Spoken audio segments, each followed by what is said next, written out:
ప్రియమైన ఆంధ్ర ప్రజలారా, చింత చచ్చిన పులుపు చావదన్నట్టుగా జగన్మోహన్ రెడ్డి గారి వైఖరి చస్తూనే ఉంది. అలాగే ఎందుకు చెప్తున్నానంటే, ఇటీవల హ్యాపీగా ఓడిపోవడానికి సిద్ధంగా ఉన్నానని చెప్పినటువంటి జగన్మోహన్ రెడ్డి గారు తన వైఖరిని అయితే మార్చుకోవట్లేదు.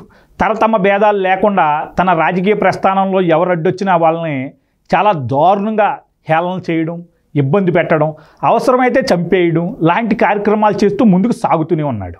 ఇప్పుడు ఎందుకు ఈ మాట చెప్పాల్సి వచ్చిందంటే ప్రజలారా, నిన్న మొన్నటిదాకా నారా లోకేష్ కనిపించట్లేదని, నారా లోకేష్ ఫారెన్లో అరెస్ట్ అయిపోయాడని చెప్పి, మనీ ల్యాండరింగ్ విషయంలో అంటే డబ్బులు లావాదేవీల విషయంలో అరెస్ట్ అయ్యాడని చెప్పి, మోసం చేసాడు అక్కడ డబ్బు విషయంలో అని చెప్పి అరెస్ట్ అయ్యాడని చెప్పి, అక్కడ పోలీసులు అదుపులో తీసుకున్నారని చెప్పి ప్రచారం చేశారు. మరి ఈరోజు గణతంత్ర దినోత్సవం సందర్భంగా నారా లోకేష్ గారు మరి జెండాను ఆవిష్కరించారు, బయటకు వచ్చి పోలీసులతో ఫోటోలు దిగారు. మరి ఏమైంది? ఇప్పుడు అసత్య ప్రచారానికి మరి ఇప్పుడు ఏం చెప్తారు? బయటికి చెప్పాలి ఈరోజు. అదేవిధంగా మీరు అందరూ చూస్తే ప్రజలారా, షర్మిల గారిని అయితే ఒక రకంగా చెడుగుడు ఆడేస్తున్నారు. ఆవిడ్ని పాపం ఎంత క్రిటిసైజ్ చేయాలో అంత క్రిటిసైజ్ చేస్తున్నారు. బహుశా తెలుగుదేశం చంద్రబాబు నాయుడు గారిని షర్మిల దూషిస్తున్న సమయంలో కూడా ఇంత దారుణంగా షర్మిలను ఉద్దేశిస్తూ తెలుగుదేశం శ్రేణులు కూడా మాట్లాడి ఉండరు. ఎందుకు ఆ విషయం నేను చెప్తున్నానంటే, అసలు షర్మిల ఇప్పుడు జగన్ను వ్యతిరేకించింది. అయితే షర్మిల చెప్తున్న మాట ఏంటంటే, జగన్మోహన్ రెడ్డి గారు ముఖ్యమంత్రి అయిన తర్వాత, అంటే ముఖ్యమంత్రి అవ్వక ముందు దాకా ఒకలా ఉన్నాడు, ముఖ్యమంత్రి అయిన తర్వాత మొత్తం మారిపోయాడు, నాకు అన్యాయం చేశాడు నాకు పర్సనల్గా అని చెప్పింది. అయితే పర్సనల్గా నాకు అన్యాయం చేశాడు కదా అని చెప్పి నేను మా అన్నను తిడతాం సరైన పద్ధతి కాదని చెప్పి తన అంతటికి తాను తప్పుకున్నానంటూ తెలంగాణకు వెళ్ళిపోయానంటూ చెప్పింది. సో ఇక్కడ జగన్మోహన్ రెడ్డి గారు ఏంటి, చెల్లి వెళ్ళిపోగానే తల్లిని కూడా తరిమేశాడు చెల్లి దగ్గరికి, మనందరం చూసాం. అయితే తర్వాత ఇప్పుడు కాంగ్రెస్ పార్టీ నువ్వు తెలంగాణలో కాదు ఆంధ్రప్రదేశ్లోనే నువ్వు పోటీ చేయాలని చెప్పి ఆదేశించిన తరుణంలో, ఎందుకంటే తెలంగాణలో రాజకీయంగా స్పేస్ లేదు, ఇక్కడ కాంగ్రెస్ ఆల్రెడీ రేవంత్ రెడ్డి ఉన్నారు కాబట్టి తెలంగాణలో, ఇప్పుడు ఆంధ్రప్రదేశ్లో అయితే ఈ యొక్క కాంగ్రెస్ పార్టీకి బలం లేదు. సో వైఎస్ కుటుంబం నుంచి ఒక మహిళ వస్తే బలం చేకూరుస్తుందనే ఉద్దేశంతో కాంగ్రెస్ ఆ నిర్ణయం తీసుకున్నప్పటికీ చంద్రబాబు నాయుడు కావాలని కాంగ్రెస్లో జాయిన్ చేశాడు షర్మిలని అంటూ. షర్మిల ఎప్పుడైతే కాంగ్రెస్ పీసీసీ అధ్యక్షురాలుగా ప్రమాణ స్వీకారం చేసిన అనంతరం యథావిధిగానే అధ్యక్షురాలంటే కొన్ని రాజకీయపరమైనటువంటి వ్యాఖ్యలు చేస్తూ ముందుకు సాగుతారు. వాళ్ళు ఏమి ఖాళీగా కూర్చోరు కదా. సో రాజకీయ వ్యాఖ్యలు చేసే తరుణంలో చంద్రబాబు నాయుడు గారు ఏం చేయలేదని చెప్పింది, జగన్ ఏం చేయలేదు రాష్ట్రానికి అని చెప్పి తిడుతుంది ఇద్దరినే. అయితే వైసీపీ శ్రేణులు మాత్రం తట్టుకోలేకపోతున్నారు. షర్మిల్ని నోటికి ఎంత వస్తే అంతమాట ఇంకా దారుణమైన పదజాలంతో చంద్రబాబు నాయుడు స్క్రిప్ట్ షర్మిల చదువుతుందంటూ, షర్మిల రాజశేఖర్ రెడ్డి పెంపుడు కూతురు అంటూ, రాచమల్లి శివప్రసాద్ అన్నమాట ఇది, అంటే వైఎస్ఆర్సీపీ స్వయంగా నాయకులు, షర్మిల నాన్ లోకల్ పొలిటీషియన్ అంటూ రోజా, షర్మిల పవన్ కేఏ పాలు ఒకేలా మాట్లాడతారంట. అంటే వీళ్ళందరూ కామెడీ యాక్టర్లు అంట. అంటే షర్మిల్ని ఏ స్థాయిలో క్రిటిసైజ్ చేస్తున్నారో ఒకసారి మన అందరం చూసుకోవాలి. ఇక జగన్మోహన్ రెడ్డి గారు స్వయంగా షర్మిల స్టార్ క్యాంపెయినర్ అంట చంద్రబాబుకి. ఇది నిన్న ఇటీవల కాలంలో జగన్మోహన్ రెడ్డి గారు ప్రెస్ మీట్ పెట్టిన సమయంలో మాట్లాడిన మాటలు.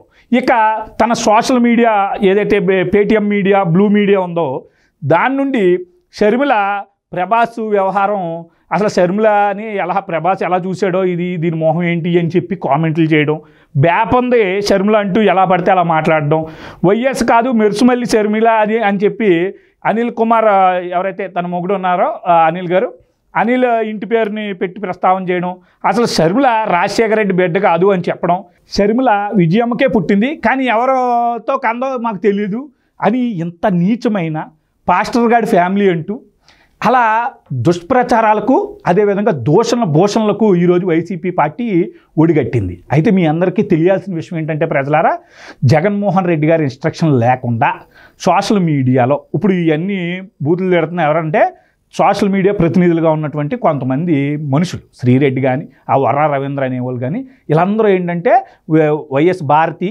వైఎస్ జగన్మోహన్ రెడ్డి గారి కలసమట, అంటే పేక్ కోసుకుంటారు. సో ఇలా అనిల్ కుమార్ యాదవ్ గారు, కొడాల నాని గారు, ఎవరు పడితే వాళ్ళు రోడ్ల మీదకి వచ్చేసి ఈరోజు షర్మిల మీద దాడికి తెగబడుతున్నారు. అంటే ఒక్కసారి ఆలోచించండి, షర్మిల అన్న కోసం ఎంతో కష్టపడింది. మీరందరూ అబ్జర్వ్ చేస్తే షర్మిల ఈ అధ్యక్షురాలు అవ్వక ముందు అన్నని ఒక్క మాట కూడా అనలే, అన్నని ఒక్క మాట కూడా అనలే. కనీసం నోరు తెరిచి అన్న అంత అన్యాయం చేసిన, ఆస్తి తాగాదా చిన్నది వచ్చినా సరే ఎవరైనా ఎలా పడితే అలా గొడవలు ఆడతారు, ఎవరు పడితే వాళ్ళ దగ్గరికి వెళ్ళి సెటిల్మెంట్లకి వెళ్తాం మనందరం. అలాంటిది ఈరోజు షర్మిల ఒక్క మాట కూడా కనీసం ప్రశ్నించలే. అయితే ఈ షర్మిల చేసిన సాక్రిఫైస్ అంతా పక్కనాడేసి ఈరోజు తానే సుప్రీం లాగా జగన్మోహన్ రెడ్డి, తానే కింగ్ లాగా షర్మిలని కూడా తీసి పాడేసే వైఖరి. అంటే గతంలో బాబాయ్ అడ్డొచ్చాడని చెప్పి వేసేసాడు. ఈ రోజుకి స్టిల్ ఆ పార్టీలో కొంతమంది ఎంత బాధాకరమో ఒకసారి ఆలోచించండి. సొంత బాబాయిని మనం చంపేసినోడిని ఇంకా మనం అభిమానిస్తున్నామా? అంటే రాజకీయ పరంగా అడ్డొస్తే చంపేసుకోవచ్చా? ఇదే మన సంస్కృతి, మన సాంప్రదాయం, ఇదే మనం ఇలాగైనా ఆలోచించాల్సిన విధానం. ఇలాంటి నాయకుల్లో మనం అందరం ఎక్కించి కూర్చోపెట్టాల్సిన తీరు. ఇంకా కొంతమంది ఇంకా జగన్ అభిమానించే వాళ్ళు ఉన్నారంటే దేనికి అభిమానిస్తున్నారు? దేనికోసం? రాష్ట్ర ప్రయోజనాల కోసం. ఎప్పుడైనా నువ్వు ఒక్క పని అయినా చేసావో జగన్మోహన్ రెడ్డి అని ఆ చెల్లి అడిగింది. ఏది అభివృద్ధి చూపించని అడిగింది. అడిగితే తప్ప మరి? అంతేగా చంద్రబాబు నాయుడిని అడిగింది. మరి చంద్రబాబు ఎందుకు రియాక్ట్ అవ్వలేదు? ఈ అన్నకే ఎందుకు అంత భయం? అడిగిన దానికి చూపించాలి కదా మీరు. చూపించకుండా షర్మిల బ్యాప్ ఉందంట, షర్మిల అసలు వైఎస్ బిడ్డే కాదంట, అన్ని మాటలు కరెక్టా? అయ్యా, మీరు సోషల్ మీడియా రన్ చేసే విధానం ఎలా పడితే అలా దోషులకు దిగడం. ఒకప్పుడు వీళ్ళన్న కొత్త పార్టీ పెట్టాడు. కొత్త పార్టీ పెడితే వీళ్ళన్నకి తోడుగా నిలబడింది. ముఖ్యమంత్రి వాళ్ళ అన్నయ్య అని చెప్తూ వచ్చింది. ఎప్పుడు తన పదవి ఆశించలే, చెప్తూ వచ్చింది. వీళ్ళన్న అరెస్ట్ అయ్యాడు. వీళ్ళన్న అరెస్ట్ అయితే ఎక్కడ వైఎస్ కుటుంబాన్ని ప్రజలు మర్చిపోతారో, జగన్ని ప్రజలు మర్చిపోతారో అని చెప్పి సుదీర్ఘమైనటువంటి పాదయాత్ర చేసింది. కాళ్ళు నొప్పి వచ్చినా, కాళ్ళు మడతలడినా, కాళ్ళు ఆపరేషన్ జరిగినా సరే తిరిగింది. వాళ్ళన్న సూపర్ హీరోలాగా ప్రజల్లోకి తీసుకెళ్ళింది.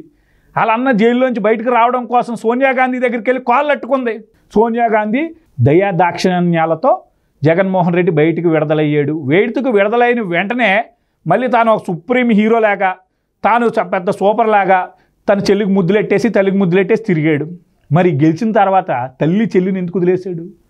ఈరోజు ఎంత దుర్మార్గమైనటువంటి చర్యలకు జగన్ పాల్పడుతున్నాడో మనందరం, ప్రజలందరం ఆలోచించాలి. ఇలాంటి వ్యక్తుల్లో మనం ఓట్లు వేసేది అనేదాన్ని కూడా మనందరం ప్రశ్నించుకోవాలి. మనందరం చూస్తున్నాం కోడికత్తి సీను యొక్క కేసు మొత్తం 5 సంవత్సరాలుగా 17 సార్లు బెయిల్ అప్లై చేస్తే బెయిల్ కూడా రావట్లే. అంటే ఒకసారి మనం ఆలోచించండి. వాళ్ళ ఫ్యామిలీ మొత్తం జగన్ ఫ్యాన్స్. కట్అవుట్స్ ఉన్నాయి. ఆ కోడికత్తి సీన్ అని వాడిది కట్అవుట్లు ఉన్నాయి. జగన్ హీరోగా పెట్టి ఇతను పాపం జగన్ ఫ్యాన్ లాగా కట్అవుట్లు వేయించుకున్నాడు. బోల్డ్ కట్అవుట్లు ఉన్నాయి. అంటే వాళ్ళ ఇల్లు పాక, తినడానికే తినలేదు, కానీ జగన్ కోసం కట్అవుట్లు కట్టారంటే ఎంత ప్రేమ ఆప్యాయతతో చూసుకుని ఉంటారు. ఒకసారి ఊహించండి జగన్ని. అలాంటి జగను కనీసం దయాదాక్షిణాలు లేకుండా ఎన్ఓసి సర్లే వదిలేండి అని చెప్పి ఎన్ఓసి ఇచ్చేస్తే, నాన్ అబ్జెక్షన్ సర్టిఫికెట్, అతను బయటకు వదిలేస్తారు. ఈ పాటికి వదిలేదురు. ఇతను కోర్టుకి వెళ్ళడం, సాక్ష్యము చెప్పడం, ఈ ఒక ఎన్ఓసి ఇవ్వడం. ఆ అబ్బాయిని మాత్రం 5 సంవత్సరాలుగా అందులో ఉంచేశారు. పొడిచి నిజంగా చంపేసినా సరే ఈరోజు అతను సరదాగా బయటకు వచ్చేద్దుడు 3 సంవత్సరాల తర్వాత. నిజంగా పొడిచి చంపేసిన వాళ్ళు కూడా ఈరోజు హ్యాపీగా బయట తిరిగేస్తున్నారు. మనం చూసాం ఎమ్మెల్సీ అనంతబాబు ఒక దళితుడిని చంపేసి ఈరోజు డోర్ డెలివరీ చేసినాడు, హ్యాపీగా తిరిగేస్తున్నాడు, దండలు వేయించుకుంటున్నాడు. జగన్ ఏదైతే కాన్వే ఉంటుందో కదా, కాన్వేలోకి ఎక్కేస్తున్నాడు. ఎక్కేసి హ్యాపీగా డిస్కషన్ చేసేసుకుంటున్నాడు, సెల్యూట్లు కొట్టించేసుకుంటున్నాడు, పోలీసులతో గారు అనిపించేసుకుంటున్నాడు, రెస్పెక్ట్. కానీ జగన్ కోసం పనిచేసిన వాళ్ళ పరిస్థితి ఏంటి అనేదాన్ని ఒకసారి మనందరం ఆలోచించాలి. ఈరోజు తనకంటూ ఒక పెద్ద మీడియా ఉంది, ఏమీ లేనట్టు చెప్తాడు మళ్ళీ బయటకు వచ్చి. ఈరోజు కుటుంబాల మధ్య చీలికలు పెడుతున్నారని చెప్పి మళ్ళీ చంద్రబాబు నాయుడు మీదకి తోస్తానికి చూస్తున్నాడు. షర్మిల నిన్న చాలా క్లారిటీగా చెప్పేసింది. ఈరోజు మా కుటుంబం చీలిందంటే దానికి ప్రధాన కారణం జగన్మోహన్ రెడ్డి. ఇది ఆ దేవుడికి తెలుసు, మా తల్లి విజయమ్మకి తెలుసు, మా కుటుంబ సభ్యులందరికీ తెలుసు అని చెప్పి చాలా స్పష్టంగా ఇచ్చింది. సో ఇక్కడ షర్మిల చాలా క్లారిటీగా ఉంది, నిజాయితీగా మాట్లాడుతుంది. What ever it might be, తన గెలవచ్చు గెలకపోవచ్చు, కానీ జగన్మోహన్ రెడ్డి గారి వైఖరి, అతని యొక్క పద్ధతి షర్మిల మీద కరెక్టా? ఒకసారి ఆలోచించండి. షర్మిల మీద ఎందుకు అంత దాడికి తెగబడుతున్నారు ఈరోజు వీళ్ళందరూ? గతంలో ఈ యొక్క ప్రభాస్ షర్మిల వ్యవహారంలో 2019లో అప్పుడు జనసేన శ్రేణులు కొంతమంది ఉత్సాహం చూపించి షర్మిలని ఎలా పడితే అలా ట్రాల్ చేయడంతో ఆ ట్రాల్స్ బాగా వైరల్ అవ్వడం, షర్మిల పోలీస్ స్టేషన్కి వెళ్ళి కంప్లైంట్ ఇవ్వడం, అప్పుడు అందరూ బాధపడ్డారు. ఏదేమైనప్పటికీ ఇప్పుడు వాళ్ళు ఆ అంశాన్ని తీసుకొచ్చి షర్మిల క్యారెక్టర్ని మరి డిస్రెస్పెక్ట్ చేయడం అనేది కరెక్ట్ అంటారా? ఒకసారి ఆలోచించండి. దిగజారుడు రాజకీయాలకి Jaganmohan Reddy care of address. పోనీ దిగజారుడు రాజకీయాలతో ఆపేస్తున్నాడంటే ఎంతకైనా తెగిస్తున్నాడు.